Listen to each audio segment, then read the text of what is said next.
You made a point of that in the letter this year, where you highlighted a book that was written by Edgar Lawrence Smith back in 1924.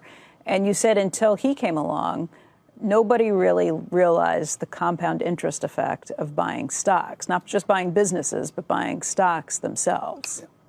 Edgar Lawrence Smith changed the world with that book, and the people have forgotten all about it now. Although in the 1920s, it became more and more gospel as the boom went on.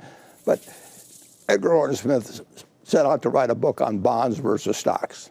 And he said if he went in with the idea that bonds would be a better investment in times of deflation and stocks would be a better investment in times of inflation. And the first line of his book was to say that he'd been wrong. But he had enough sense to look at his evidence. I think Darwin said if you found evidence that was contrary to what you already believed, write it down in 30 minutes or your mind will just block it out. I mean, people have a great resistance to new evidence. And he said, if a stock yields 4% and a bond yields 4%, which was what he was talking about then, the stock was going to outperform the bonds because there were retained earnings that were building beyond that yield. And that had been true for a long, long time, but nobody paid any attention to it. We don't get rich on our dividends that we receive, although we're happy to receive them. We get rich on the fact that the retained earnings are used to build new earning power, repurchase shares, which increases your ownership in the company. And Berkshire has retained earnings ever since we started. That's the only reason Berkshire's worth a lot more, is we retain earnings. That led Keynes to actually say that this was an important book. People paid attention to it, but you're right, it added to the frenzy that built up to 1929. Well, that is true, because you can get, old boss Ben Graham told me very early on, you get more trouble with a good idea than a bad idea, because the good idea works. I mean, it's a good idea to buy a home, for example, and then people go crazy. The good idea works, and it works, and it works. Stocks work out better than bonds most of the time. And after a while, people forget that there were some other limiting conditions.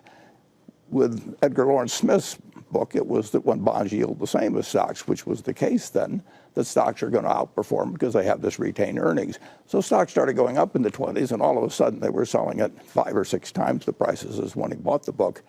And the original correct perception on his part had experienced changing conditions, but people just looked, they got their confirmation through stock prices. And that's what happens in bull markets. People start out thinking stocks are cheap, and then they start thinking stocks have gone up. And a stock can be a good buy or a bad buy. A bond can be a good buy or a bad buy. It depends on price.